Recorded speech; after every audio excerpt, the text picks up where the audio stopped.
Greetings, Internet. Welcome to Bookworm Reviews. I'm your host, the Bookworm.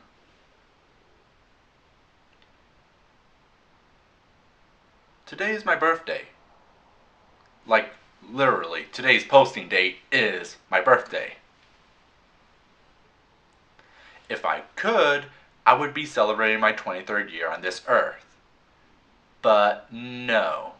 Because a certain pair of floating tags couldn't get past that I scrapped a video. He's getting revenge by forcing me to read and review a Cormac McCarthy novel. Not that I have anything against him. He's one of American literature's critical darlings. It's just the book I'm reviewing is many things, but happy isn't one of them.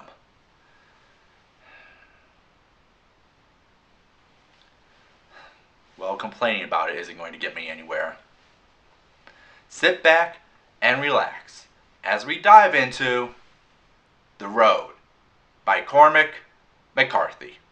He's a real nowhere man, sitting in his nowhere land, making all his nowhere plans for nobody.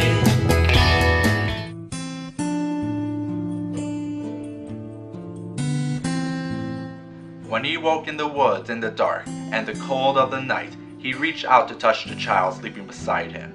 Nights dark beyond darkness, and the days more gray each one than what had gone before, like the onset of some cold glaucoma dimming away the world. His hand rose and fell softly with each precious breath. He pushed away the plastic tarpaulin and raised himself in the stinking robes and blankets and looked toward the east for any light, but there was none. With the first gray light, he rose and left the boys sleeping and walked out to the road and squatted and studied the country to the south. Barren, silent, godless. He thought the month was October, but he wasn't sure. He hadn't kept a calendar for years. They were moving south. There'd be no surviving another winter here. The Road has one of the simplest plots I have ever read. We follow a father and son as they travel across a post-apocalypse America following the road. Oh, that's why they call it that. That's it. It's literally about two people walking. But surely it's more than that. Well, no. The story itself is stripped down to its most basic elements. To start with, we don't know what caused the apocalypse. We don't know if it's worldwide or only in America, let alone why it happened in the first place. But that's not what the story is about. And honestly, I don't have a problem with that. Several good post-apocalypse stories didn't need to explain how it happened, and this one didn't need to, especially since our main character wasn't anywhere near it. But there must be more to it than just two people walking. Is there a goal? Yes. We are told that the father and son are heading south towards the coast. Why? To escape the harsh winters. But the goal is more of a MacGuffin to get the characters to walk across gray America. And when I mean gray, I mean gray. Gray here, gray there, light gray, dark gray, 50 shades of gray. I hope you like gray, because there is a lot of it here. The story itself is built more like a travelogue of what the characters encounter on their travels, from the deadly weather to cannibals to the dead bodies they find. The meat of the book is about the journey, not the destination. Then that must mean it's a character piece, where we focus on their growth from their trials and tribulations. Right? Nope. The characters themselves never break out or grow from when we start with them. The father is always the one trying to care for his son, and the son is a whiny little brat. In fact, they don't even have names. They are always referred to as the man and the boy. Like I said, basic elements. And maybe a bit pretentious. Now, there are a few things that do give the characters depth, like the father slowly dying, how caring for his son is the last thing he has to live for, the boy being born after the apocalypse, and they carry a revolver with 2 bullets. But they never break out from where they began. The characters are just as gray as the landscape. Also, there were times I couldn't stand the little boy and his constant use of the word Papa. Seriously, who calls their dad Papa? Is there anything good about the book? Yes, there is a great atmosphere built within the book. You get a true sense of the bleak, gray, quiet, gray, empty, gray landscape in all its gray glory.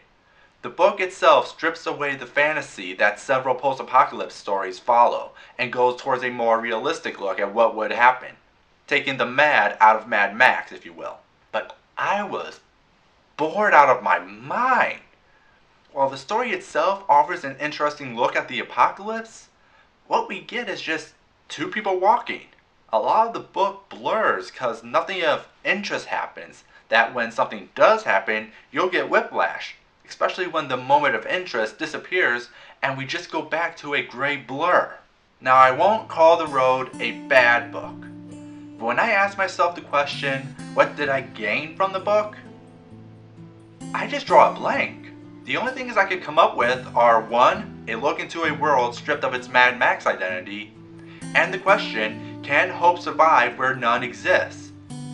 But I can't think of any answer or opinions within the book's context, because nothing really gets accomplished, nothing gets resolved, and the book itself just ends without much of a reason. Because at the end of the day, there really wasn't much meat within this book. Compared to other books that don't follow a central plot like Catcher in the Rye, The Road compared to it comes off too drawn out for its own good. It's interesting for the atmosphere, but don't count me as a fan beyond that. The only thing I can remember after reading it is a bunch of gray. What about you, Internet? What's your opinion about The Road? Next week starts Romance Month, and we are beginning with a spark. Till next time, have a nice day.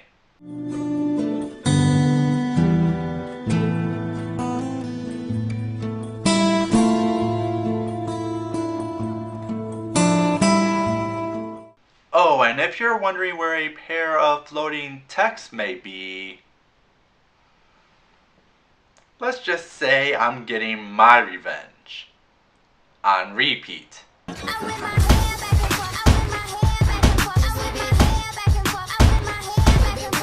It may be a dish best served cold, but it's delicious. Later.